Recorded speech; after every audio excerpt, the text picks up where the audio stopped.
За сайн байна уу? Сайн нөө. Наа мөнгөн гэдэг. Та өөртөө тохиолдсон явдлын талаар яриач. За тэг. 3 жилийн өмнө 2015 онд надтай нэг юм тохиолдсон юм байна. Тэгээ тохиолдсон юмгаа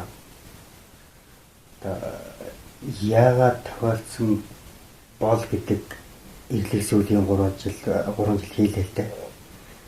Тэгээд яагаад тохиолдсон гэдгийг аль болох гаргах гээд тэр бичсэн. Тэр хороод хуудсан юм бичлээ.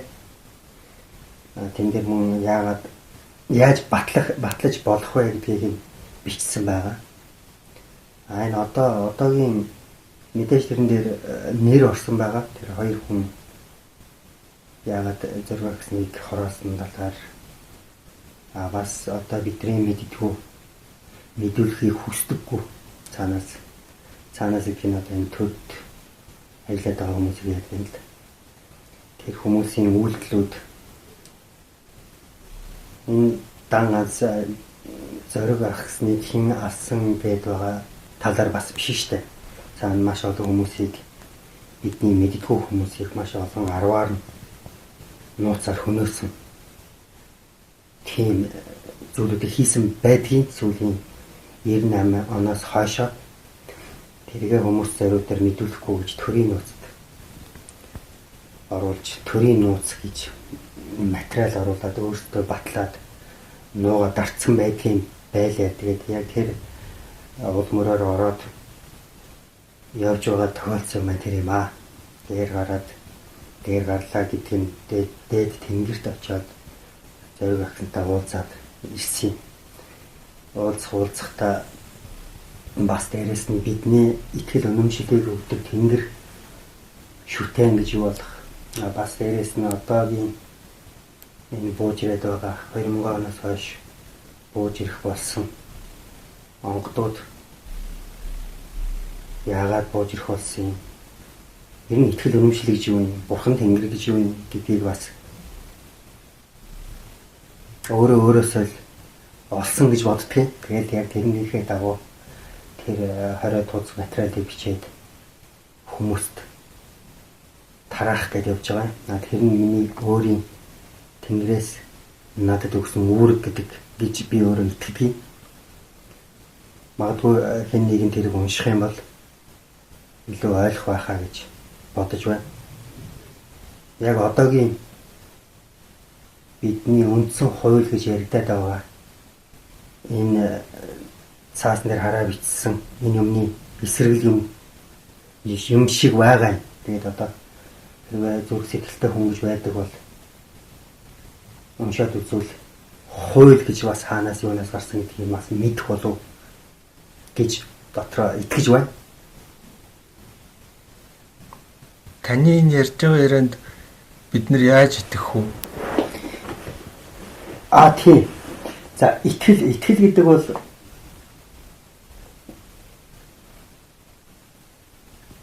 миний олж мэдснээр бол итгэл бид бол ямар нэгэн итгэлээ алдахаар зэрэг нөгөө нэг гандан гүйдэг, нөгөө нэг бурхандаа мөрдөг.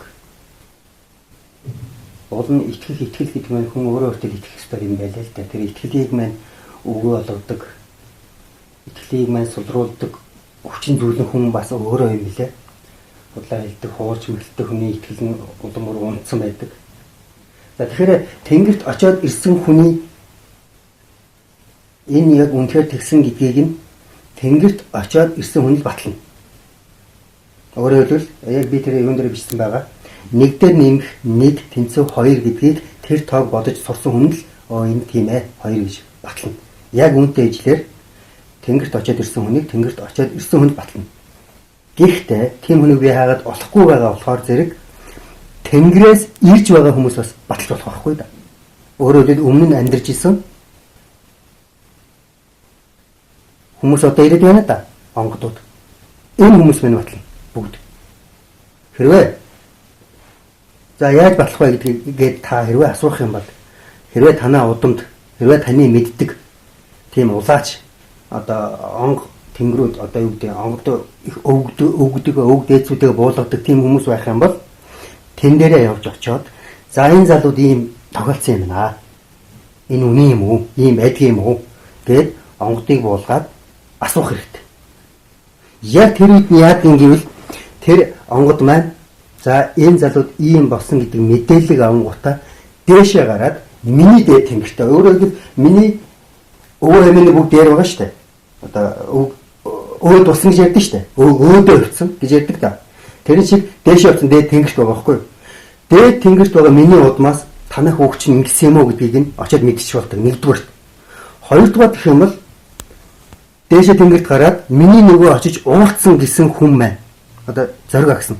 Тэнтэй очиод холбогдоод энэ залуу үнэхээр өөртөө ч уулзсан юм уу? Дээшээ гарчээд уулзсан юм уу? гэж бас мэдчих бол.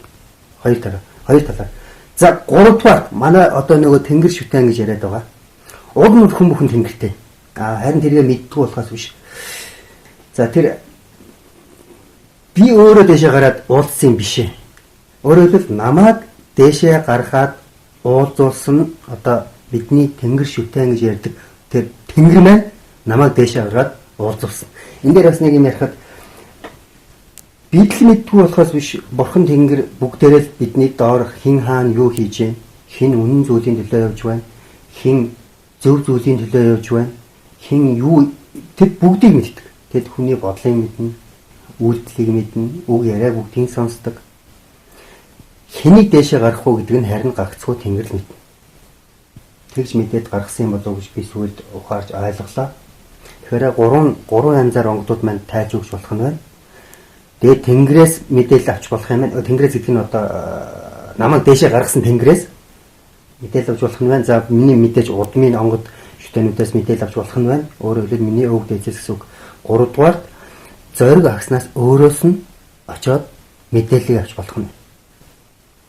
Дахиад лавшруулаад хэлэхэд тэнгэрт очисон хүнийг тэнгэрт очисон хүн л тийм үгүй гэж шийднэ. Тийм болохоор би тэнгэрээс ирж байгаа тэр хүмүүстээр тэд мэднэ гэж хэлээд байгаа.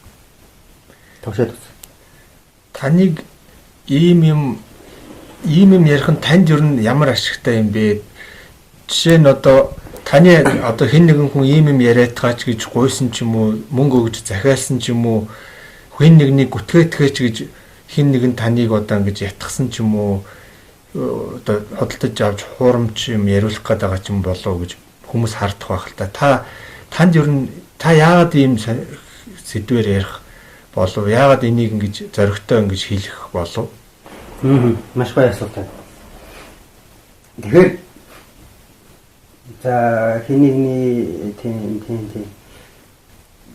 надад нэг муухай зам байт юм а. Яг өөрийнхөө зөв гэж бодсон тэр зүйл рүүгээ явдаг. Өөрөөр хэлбэл биний хүний ятгаланд ороод хүний гар хөл болоод яваад байдаг. Тийм хүн биш юм. Бас дээр нь сая хүнээс мөнгө аваад тэгсэн ч байж болох гэж мэдээж зөв тэр талаас нь харах хэрэгтэй. Гэхдээ тэр мөнгө гэдэг юмныхаа учир шалтгааны жаахан мэдээд ирэхийн алдад. Өмнө нь би маш олон төрлийн бизнес хийж байсан. Өөрөөр хэлбэл олон тэр мөнгө гэдэг юмыг олох гэж олон янзаар оролдож ирсэн гэсэн үг. Тэгээд тэрнтэй мөнгөө олж ич байсан, бизнесээ хийж байсан. Гэтэ тэр бүрий цаашаа явах тусам олон бүр тэр мөнгийг олох шунал сэтэл төрж донтож тэр хэмжээгээр хүний надад итгэсэн итгэлийг алдаж эхэлдэг юм байна гэдгийг ойлгоод ухаарсан гэж боддгийн. Тэгээд сүүлдээ надад тэр бичсэн зүйлдээ байгаа да ихнэр хүүхдээсээ салсан гээд тэр бүхэн маань миний шунал дотоод өөрөөс гарсан тэр муухай юмнуудын үр дагавар юм болов энэ мөнгө гэдэг мөр хэд донцсных нь үр дагавар юм болов гэж ойлгоод мөнгө гэдэг юмыг арай өөр талаас нь харахаар хааж эхэлсэн гэхүүдээ. Яа тэгээд өөрөөр хэлбэл мөнгө рүү ингээд яг чиглээд яваад ах юм бол улам цаашаа. Надад ерөөсө шон гэдэг юм л дээ юм хэлээ л дээ. Тэгээ яг унахаараа зэрэг яг юун дээр алдчихв гэдээ алдаанаас хаагаад явчихдаг. Тэгээд мөнгийг харсан сэтэл маань тиймэрхүү тийм болохоор би нэгдүгээр хэлээ. Хүний үгэнд автахгүй. Автаж яваагүй. Хоёрдугаар хүний үгэнд автахгүй юм чи хүн над мөнгө өгнө. Тэр мөнгө гэдэг юм чинь арай өөр. Мөнгнөөс жаахан дээшээ хараад ирэх юм бол тэнд харин шал өөр юм харагдаад эхэлдэг юм байлээ л дээ. Тэр имийг мэдэрсэн. Тэгээд тэр имийнхэн хойноос 3-4 жил яваад тэрний учир шалтгаан гэж юу байсан? Ер нь ягаад би мөнгөнд донтцсон юм? Ер нь хизэнээс донтцсон юм. Юунаас болоод ганц би биш хүмүүс донтцсон юм. Гэдгийг нь энэ одоо байгаа бидний нийгэм гэж яриад байгаа. Энэ нийгмийн хизээ өөрчлөгдсөн гэдгээс эхлээд хайгаа явцсан хүн баггүй. Тэгээ энэ нийгэм өөрчлөгдсөн гэдэг нь тэр нэг одоо хүмүүсийн ярьдгаар өөртөө ч гэсэн ярьдгаар тэр хараацаа гэдэг хүмүүс яриад донд өөрчлөн зохион байгуулалтыг хийсэн тэр хүмүүсээс эхлээд гэхдээ тэр хүмүүсийг бас буруутгах байгаа юм биш. Магадгүй тийх үттэй тийх зайтай байсан ч юм л. Тэрнээс эхлээд одоо нийгэм даяараа энэ 3 сая хүний дийлэнх нь энэ мөнгө гэдэг юм, энэ шунал гэдэг юм руу хитрхи ороод явцсан болов уу гэдэг дээр зогсоод гэхдээ одоо гэтэл юу болж байгаа вэ? Энэ мөнгө гэдэг юм, шунал гэдэг юм чинь энэгээ дагаад одоо өөрсдийнхөө өөр хүүхдийн мөнхөд амьдрах газар нутгаа хүртэл зарж эхэлж штэ. Энэ муухай нэг өөрөөсөө хараад өөрөөсөө сэтэл тэгээд тэр 90 оны хараацаа гэж нэрлэгдэх тэр хүмүүсийн түүх рүү орж судлаад нэгнийхэн тэр алуурсан хүнийхэн түүх рүү орж судлаад тэгээд цаашаа явсаар байгаа тэр хүнтэй уулзсан. Үнэн учир нь тэр юм. Өөр хүмүүс уулзаад тэгвэл яагаад энэ талаар ярьдгүй юм бол яагаад ганцхан заавал та ингэж уулзсан болов эсвэл шүү хүмүүс уулзчаад хэлэхгүй байгаа юм болов ер нь ийм бас байд юм уу? Наач ёстойгоо асуултаа. Би яг наатхыг чинь хайгаал зөндөө явж байна л та. Тэгээ тийм хүнийг би одоогоор болохгүй байна. Магадгүй тийм байдаг байж болох. Гэхдээ яг сайн мэдэхгүй байна. Яг энэ тал өөр хүнийг би хайгаад болохгүй байгаа болохоор мэдэхгүй байна. За тэгээд та одоо яагаад тэр тэнгэр рүү гарцсан яг тэр процессын та нэг ярьж өгөөч хүмүүс их сонирхол санагдах байх л та. Ерөөсөө хүний мөн чанар бол үнэнийг хайдаг. Энд дээр жишээ олоод ярил илүү тодорхой болох байх. За одоо та яагаад энэ бичлэг надад хийж байгаа юм гэж асууя л та. Яагаад гэвэл та надад ямар нэг юм байгаа болохоор та хийж байна. Өөрөөр хэлбэл таны дотор энэ залгуус яг юу гарах гэдэг вэ гэсэн нэг юм хайлт яваад байна. Хайлт буюу үнэ. Ерөөсөө яагаад юу асуулт бүхний цаана тухайн хүн мөн чанартай энэ яг яасан юм? Тэр яг яасан юм? Энэ яг үнэ юм уу? Энэ яг ингэсэн юм уу? Асуулт бүхний цаана хүн мөн чанартай тэр цаад үннийг олох гэж зордгол юм байлээ л дээ. А гэтэл яг тэр надад тохиолдсон байхгүй юу? Миний амьдрал нураад унсан нөгөө бүх залуучуудын бүх хүмүүсийн хүсдэг сайхан амьдралын өвгөн би олж авсан ч бодож ирсэн. Одоо юу гэдэг юм? Унаа тэрэг байна уу? Байр машин байна уу? Эсвэл мөнгө төгрөг байна уу? Эхнэр хүүхэд байна уу? Тэр маань бүгдээрээ ингээд замхарсан болохоор яагаад ингэчүүгээд асуугаад явсан тэр шалтгаан маань яагаад гэдэг асуулт асууж байгаа хүн бүхэн асуултынхаа хариулт руу алхамаар алхдаг юм билээ. Тэгээ алхамаар алхсан нь явсаар байгаа тэр асуултынхаа хариултыг харин өөрөөсөө олоод авсан нь тэр хүнтэй би очиод уулзсан хэрэг. Тэрийг би тэр тодорхой тэр бичсэн юм дээр тодорхой гаргаад өгсөн байхаа гэж би найдаж байна. Магадгүй нэлээд тийм амьдрал үзэж юмыг эргцүүлэх чадвартай тийм хүмүүс маань амьдрал үзэж судалсан тийм хүмүүс маань илүү ойрхон тусах байх. Бас дээрээс нь яаж баталгаажуулж нотлохоожуулж болохыг нь тэмдэглэсэн байна. Тэгвэл та энд бас яриад өгдөө. Одоо жишээ нь тэнгэрт очин гэхээр зүгээр ингээд сууж байгаа л гинт нэг мэдсэн чинь үүлэн дээгүр хөвөөл явчихд юм уу? Эсвэл унтчихд юм уу? Яг тэрийг яаж гэж. Яг нэг юм байдیں۔ За одоо энийг бол баг ихэнх хүмүүс маань одоо мэддэг болоод байх шиг байна. За транс орно гинөө эсвэл бясалгах гинөө эсвэл одоо зүүдэндээ зүүн сонгоо одоо жишээ нь юу яа нэг тиймэрхүү юмудаг бол одоо ер нь бол сүүлийн хэдэн жил бол манай хүмүүс нэлээд удаа сонсч байсан байх. Тэрний бодит хэлбэрний. Өөрөөр хэлбэл тэр транст орох за тэр бясалгах гэдэг маань оюун бодлоо төвлөрүүлж сурах гэсэн үг шүү дээ. Ер нь бол одоо чинь миний надтай тэгж болж тохиолдсон юм хэрвээ 100% гэж үзэх юм бол одоо энэ транс гинүү бясалгах гэнэ энэ юмнууд чинь зөвхөн 2%. Магадгүй 3%. Би тэрнээс дээш гэж хэлмээргүй. Яагаад тэгэхээр энэтэй харьцуулдаггүй байхгүй да. Өөрөөр хэлбэл мөн чанараа би тэнд очсон. Өөрөөр хэлбэл өвгөд маань амиа одоо юу гэдэг амин бинээсээ гараад өөдөө явна гэдэг шүү дээ. Тэр шиг амьд байхдаа хин нэг нь одоо залуугийн сүнс нь гараад дээд тэнгэрт очиод ирсэн байхгүй да. Гэхдээ дахиад хэлээ. Тэрийг бид мэддэг юм биш байхгүй. Тэрийг тэнгэр мэддэг. За том толгой гараад нэг ярих гэдэг үзээ л да. Би тэнгэр бай гэж үтэй л да. Доор 3 сая хүүхдээ харж байна. За 7 тэрбум хүүхдээ харж байна гэж үтэй л да. 3 сая тэрэн дотроос 3 сая хүүхдээ илүү харна. Яагаад гэвэл тэр маань бидний үзэл та. За доор 3 сая хүүхдээ харж байна. Энэ хүүхдүүдээс хэнд нь ямар үр хүлээлгэх үү гэдгийг нь энэ хүүхдүүдийн туулж өнгөрүүлсэн амьдрал, энэ хүүхдүүдийн олж мэдсэн мэдлэг бүгдийг тэнгэр мэдж байгаа. Өөрөөр хэлбэл таны туулж өнгөрүүлсэн амьдралыг та ганцхан мэднэ. Бас дээр нь тэнгэр мэднэ. Та өөртөө мэдрэгдсэн мэдрэмж ярьж өгөөч.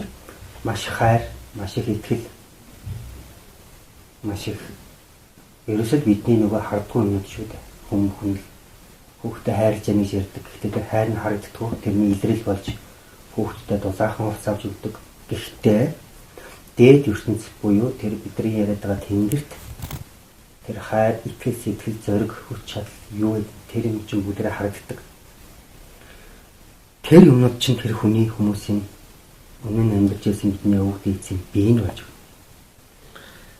Та одоо тэгвэл яг гол юм сонирхолтой асуулт асуултаа. Та тэгээд гинт одоо ингээд тийм сонирн байдалд ороод тэнгэрт гарцсан байна. Оюун санаагаараа буюу сүнсээрэл байх л та тийм ээ. Тэгээд тэнд очоод яг яаж очоод тэгээ яг юу мэдрв, тэнд юу хинтэй уулзаад хин танд юу гэж хэлсэн юм? Тий оюун санаараа тийм. Тэнд очоод гэдэг нь тэнд очуулсан нэг ингэ хэлсэндээ тэнгэр хэнийг дэшээ авчих, хэнийг яах вэ, хэнд яах вэ гэдгийг тэнгэр мэд. Тэнгэр нам очсон. За тэгэхээр тэнд очсон тэнгэрт маш олон тийм ирэмб байдгийн байлээ. Одоо хамгийн дээдэлтэй мэдээж тэнгэр нь байгаа шүү дээ. Тэнгэрүүд байдаг. Тэ? Тэнгэрүүдийн доор миний ухаж ойлгосноор одоо энэ бурхтууд юм уу эсвэл энэ манай онгодууд байдаг. За тэрнээс доошо тэгээд нөгөө энэ яг манай энэ юутай одоо энэ төрийн тим юутал нэг ижлэхэн юугаар л тиймэрхүү хэлбэртэй байдгийн байлээ л дээ. Одоо жишээ нь сумын дарга гэж байдаг, аймгийн дарга гэж байдаг, тий? Усын ерөнхийлөгч гэж байдаг. Яг тэрнтэй ижлэхэн нэ.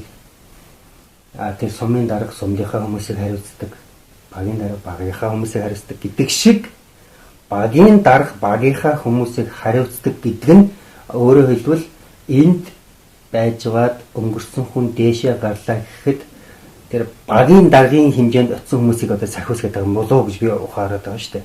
Тэрнээс жаахан дээшлээд ирэхээр онгод гээл эсвэл бурхад гээл тэгэл хамгийн дээшээ тэр юу одоо юу гэдэг одоогийн манай энэ төр засгийг өдөрдөх хэмжээний би зүгээр яг хэлбэр төдий дээр хүмүүсийн нэр шүү.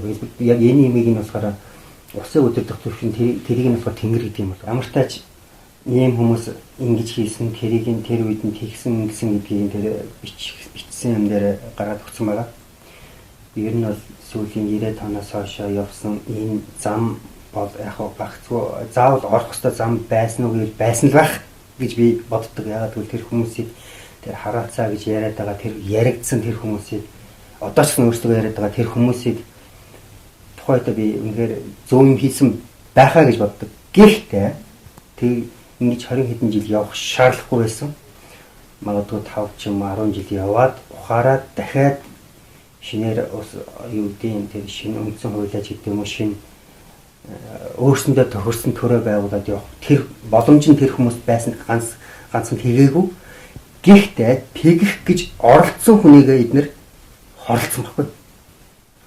Хорлохтаа тэр хүнтэй тэр хэрэг явдалд ойрцсон бүх хүмүүсийг хорлоод явсан.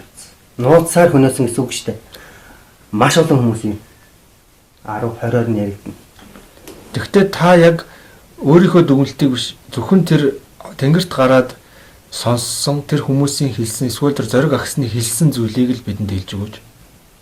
Тэр тэнд бичсэн байгаа шүү дээ. Өөрөөр дүгнэлт гэдэг нь миний дүгнэлт үнэн зөв байсан болохоор зэрэг энэ гэхдээ би өөрийгөө нэг юу гэдэг оцоолж даалгаж ярих гэдэг юм биш шүү. Миний дүгнэлт үнэн зөв байл. Ер нь бол нэг юм байдгийг энийг ойлгох хэрэгтэй. Тэнгэрээс хэн үннээр явж байна? Хэн үннийг олох гэж явж байна? Хэн үннийг өөртөө бий болгоод цаашаа зоригтлоо хийгээ явж байгаа гэдгийг тэнгэрээс бүр илүү хардаг. Тэрийг илүү чухалчилж үздэг. Тэгээд түрүүн бас хэлсэн. Нэгдүгээр би өөрөө очиагүй. Намайг очиулсан. Тэр бол тэнгэр. Очоод уулзсан хүн тэр хүн гэдгийг бүгдээ одоо агсан гоё штэ. Тэр агсан. Зориг агсны талаар үннийг олж мэдсэн болохоор тэнгэр энэ хүүг тэр хүндээ нь уулзсан байхгүй. 20 туудсыг уншихаас энэ таныг шууд хилээчээ гэвэл та юуг нь хэлэх вэ? Тэр зориг агсан юу гэж хэлсэн? Шууд хилээчээ гэх юм бол ерөөсөө хүний бидний одоо байгаа байдал бидний сүүлийн 20 жил явсан энэ ардчлал гэдэг юм энэ цаашаа удах юм бол одоо энэ бичлэгийг үзэж байгаа таны хүүхдийн бидний хүүхдийн ирээдүйн улам аюултай улам хэцүү тэмцэл өдрөл очно. Тэгэхээр энийг аль болох хурдан дуусгаж гэдэг юм уу эсвэл сольж гэдэг юм уу эсвэл эргүүлж юм уу хөрсгөлн юм уу юу юм уу ямар нэгэн байдлаар энийг зогсоох хэрэгтэй. Зогсохдоо энийг ер нь бол бичлэг үзэж байгаа таа зогсоо штэ. Энийг өөр хэн нэгэн баатар гарч яд хийчихгүй. Энийг бол бичлэг үзээд сууж байгаа эрхэм тэнгэрт итгэгч таал гэнэ. Би яагаад тэнгэр гэж яриад байгаа гэвэл үе үеийн их хаадуудын шүтэж дээдлж ирсэн юм л тэнгэр. Тэнгэрээ шүтсэн цагт Монгол дэшээ явдаг.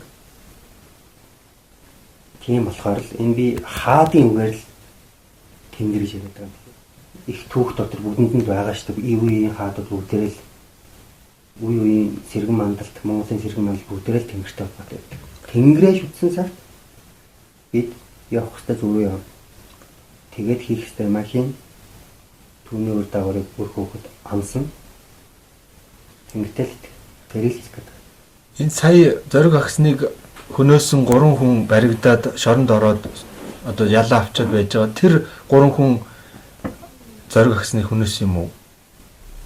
Худлаа гэдгийг бүгдээ л мэдж байгаа шүү дээ. Тэрийг нь хилдэг хүн байхгүй, хоорхон байхгүй. Хөөхий тэр 3 хүний цаана байгаа гэр бүлийнх нь л энэ худлаа байна гэж зүтгээд байгаа болохоос биш. Тэр 3 хүн хэрвээ алаагүй бол хэн одоо хөнөөсөн болж таарах вэ? Танд хэлсэн өдрийг хэлсэн шүү дээ. Тэр доторх шүү дээ. Одоо энэ Арслан намын дарга. Энэ Арслан намын дарга нь бол яг энэ хэрэгээр баригдаад, байцаагдаад ингэж байсан хүн шүү дээ. Тэгээд тэр тухайн үед нь нөгөө нэг одоогийн манан гэдэг байгаа энэ хүмүүс нь өөрсдөө их ажил хамгаалах гэж гарч авал. Тэгээд нөгөө тэнтэй холбогдолтой бүх материалууд чинь тэр бүгдээрээ устгацсан шүү дээ. Устгасан гэдэг нь юм бичсэн байгаа шүү дээ. Тэгэл тэгсэн бас ганц энэ хэрэг бэлтгүй их одоо энэтэй бас холбоотой болоод явчихж байгаа. За тэр нөгөөх нь болохоор энэ тухайн үеийн 98 оны цагдаагийн ерөнхий газрыг удирдах байсан хүн. Бас дээрээс нь тэр хүн тухайн үед нийслэлийн цагдаагийн газрыг удирдах байсан ба тэрнээс хойшоо тагнуулын ерөнхий газар альхтад тэнцэх газар тэгээд энэ хүчний хууль хүчний байгууллагын удирдлагын ажлыг ээж дараалан хашиж ирсэн хүн. Манангийн гар хөл гэж ямар хүчтэй байсныг нь одоо хүмүүс одоо ойлгож байгаа байлгүй дээ. Тэгээд яг тэр очисон газар бүрт нь бас яг тэр 90-ад оны 90-ад оны дунд үеэс одоо хүртэл манай энэ хуулийнхны дотор буюу энэ хууль түүнийг хэрэгжүүлдэг энэ байгууллагуудын дотор цагдаа байна уу, альхтад тэнцэх газар байна уу, энэ тагнуулын ерөнхий газар байна уу, энэ газар чи ямар их бүжиг хамт болж байгаа та нар өөрсдөө харж байгаа шүү дээ. Энийг тэр 2 хүнийг гэж танд хэн хэлсэн? Зориг агсан өөрөө хэлсэн. Зориг агсан өөрөө хэлсэн. Ер нь бол хэрвээ яг тэр түүхийг ингээд уншаад суулаад ичихвэл яг тэр 2 хүн дээр ер нь очт юм л. Ганц хамгийн анх энэ манан гэдэг юм гарахаас өмнө юу болж исэн гэдгийг аль болохтой гарах гэл Энийг хайгаад явсан энэний хамгийн анхны хохирогч нь тэр миний очиж уулзсан энэ хүн байсан гэдгийг нь олсон үнэн болохоор зэрэг Тэнгэр намайг дэш аваад тэр хүнтэй уулзсан юм гэж би дотроо ухаж болох юм аа. Одоо тэгээд таны энэ сонирхолтой энэ мэдээллийг монголчууд мэдлээ гэд ямар ашиг гарах вэ манай Монголд? Юу болоод байгааг энэ бодитоор хар. Энэ чинь хүн бүхэнд хөөгддөг шүү дээ. Хүн бүхэн хөөгддөг хэдүүлээ санаан зовдөг. Хөөгдөх ирээдүйн сайхан байгаасаа гэж боддог. Гэтэл тэр ирээдүй яг одоо байгаа энэ арслын энэ гаднаас орж ирсэн энэ тогтолцоогоор энэ юугаар тэр хүүхдүүдийн ирээд бол харагдахгүй шүү дээ. Энийг маш урдан солих хэрэгтэй. Ашиг нь гэвэл өөрсдийнхөө юм буюу өв соёл гэж бид нар гайхалтай сайхан юм шүү дээ. Тэрэн дээрээ тулгуурласан юу ч хийж болно шүү дээ. Одоо биднэрт хөгжиж гэх юм бол хэрвээ хүсэх юм бол өвгдийн үлдээсэн өвийг зулгаал их юм тэн дээрээс одоо тэрэн дээрээс суйртай маш том хөгжлийн ихийг нь тавиад явж байгаа хүмүүс олон бий. Тэр хүмүүстэй хамтраад ажиллахад нам. Тэр зориг агсны хэлсэн тэр хоёр хүнийг одоо та нэрлээд хэлчлээ шүү дээ. Тэгэхээр тэр хоёр хүн одоо их эвгүй байдалд орох байх л та тийм ээ. Тэгэхээр та тэр хоёр хүнд хандаж одоо яг юу гэж хэлмээр байна?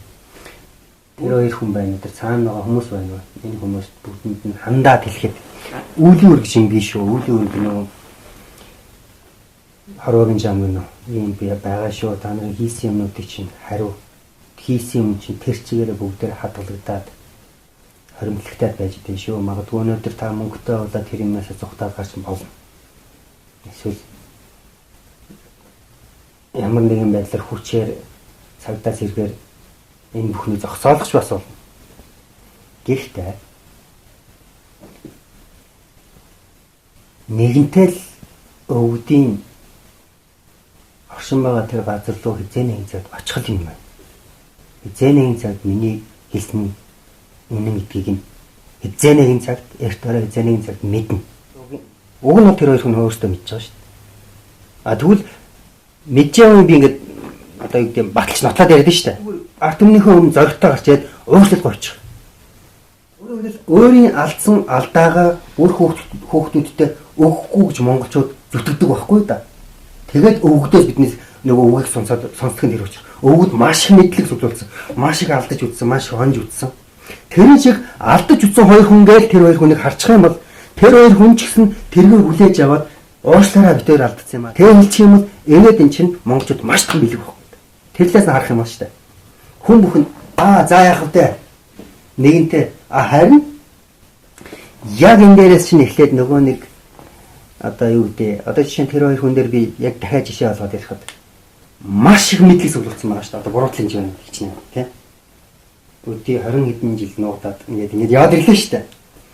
Маш их мэдлэг зөвлөсөн байна. За одоо энэ хоёр хүн бид нэр тэнгэрийн дор оршдог юм байна гэдгээ мэдээд эхлээд ингээд ухаарсан цагаас эхлээд одоо энэ хоёр хүн чинь одоо жинхэнэ нөгөө төрийн хар хүмүүс аахгүй да. Одоо ойлгож байна. Тэнгэрийн дор оршдог гэдгээ энэ хоёр хүн мэдлээ, тийм үү? Нууц гэж байдгүй юм байна гэдгээ энэ хоёр хүн мэдсэн, тийм үү? Тэгэхээр зэрэг энэ хоёр хүнийг эргүүлээд Монгол хүмүүс за яа тиймдээ одоо юу гэдэг алддаггүй юм байхгүй. Хичнээн шунттай нөх хичнээн өөрөөхөө төлөө зүтгэж байгаа нэг алдаа хийчих. Нэгэнтээ хийцэн бол хийцэн. Одоо хүртэл амьд явж байгаа нь харин энэ хоёр хүнд өөрөө өөртөндөө дээд тэнгэртэй баярлах хэрэгтэй. Амьд явж байна. Тэгвэл энэ хоёр хүн яг энэгээ нотлоод хүмүүстэй уучлаарай үнэхээр юм ингэсэн юм а гэдгээр хэлчих юм бол хүмүүст нь маш том одоо тэр мессеж гэнэ бэлэг гэнэ тэрний яваад очив. Дээрээс нь бас нөгөө даалт ертөнц гэж байдгүй дараа төрөл гэж байдаг ч юм уу хүмүүс тэрийг сайн мэдэхгүй тоохгүй яваад байгаа шүү дээ. Тий, маш том бодлогыг энэ хоёр хүн өөрсдөн дээр жишээ болгоод өгч штэ. Уушлаараа би ингэсэн юм а 20 жил энэ нуугаад ирсэн гэхдээ нууц гэж үнэхээр байдгүй энэ залууг нь үний юм байна. Уг нь энэ хоёр хүн өөрсдөө мэдж байгаа. Үний юм байна. Тэгсэн цагт одоо дээр байгаа тэр нөгөө хоримтлагдсан нөгөө нэг хар буруу юм байна штэ. Тэр нь сарнчих байхгүй. Энд чинь эргээд 100 юм болоод ундраа гараад ирэх байхгүй. Эргээд хүмүүс ухаарлаад үл. Хамгийн гол хүн ухаар алдаа бүхний хойно заавал ухаал хамт байдаг. Ухаалыг хүмүүст өгчих байхгүй. Ухаалыг хүмүүст өгнө гэдэг маань эргээд энэ хоёр хүн чинь 100% үрийг тариа өгчих байхгүй да. Та тэгтээ яагаад өөртөө ийм их ихтгэлтэй байгаа? Магадгүй та зүгээр зөөдөлсөн ч юм билүү? Яагаад гэвэл тэгвэл би заахын би ингэж бодъё л да. Би худлаа яасан гэж бодъё л да. Тэгвэл би худлаа ярихдаа тэр одоо Монгол буугаад байгаа энэ 25 мянган онгодыг худлаа яриулах хэмжээний худлаа ярьж чадахгүй байхгүй. Юу гэсэн үг вэ? Өөрөөр хэлбэл энэ залуу өмнө ярьж байгаа худлаа ярьж байгаа гэдгийг онгодуудаас очиад асууч л та. Яагаад гэвэл онгодууд чинь дээрээ яг энэ манай Монголын төрийн юу одоо юу шиг одоо юу гэдэг гэрийг өдөртөг эр хүн гэж байдаг шиг онгодууд одоо тэр нөгөө ертөнцийг өдөртөг дээрээ тэнгэр гэж бий. Тэнгэрийн дор бүгдээр оршино онгодууд. Тэнгэрээс очиж мэдээлэл энэ залуу өмнө худлаа гэдгийг аль нэг мэдээлэл нь авчина. Тэд нэр бүгдээр нэг л юм дээр очино. Үнэн гэдэг дээр л очино. Онгодууд дээр очиж мэдээлэл авчих. Би танаа удны чин байна уу? Эсвэл тэр архангад байж байгаа бат гэдэг хүний ихнэр дээр бууж байгаа тэр онгодыг би мэдэхгүй шүү дээ. Харин тэр хүн энэ болоод байгаа учир начрыг үнэн худлаа юу гэдгийг нь би түрүүн хэлсэнтэй 3 янзаар мэдчих болно. Дээд тэнгэр бол үнний цултал байхгүй. Зөв амьдрсан үнний цултал. Тэгэхээр тэд энэ ганц хүүхдийн төлөө худлаа яринж байхгүй. Тэгвэл энэ олон бөөнөр өдийг хүртэл яагаад энийг хэлэхгүй мэдэхгүй байсан юм уу хэлэхгүй байсан юм яагаад өдөө болтол хин ч ярьдгүй юм. Яан яг гэсэн хэлээд шүү дээ. Хэрхийг тэнгэрийг мэднэ гэдэг чинь наач нахгүй. Хэрхийг онгодод мэдэхгүй. Онгодын нэр тэнгэр байгаа байхгүй. Тэгэхээр хэрхийг тэнгэр мэднэ, тэнгэрийн мэдсэн юмыг онгодод баталгаажуулна. Тэгээ тэр. За баярлалаа.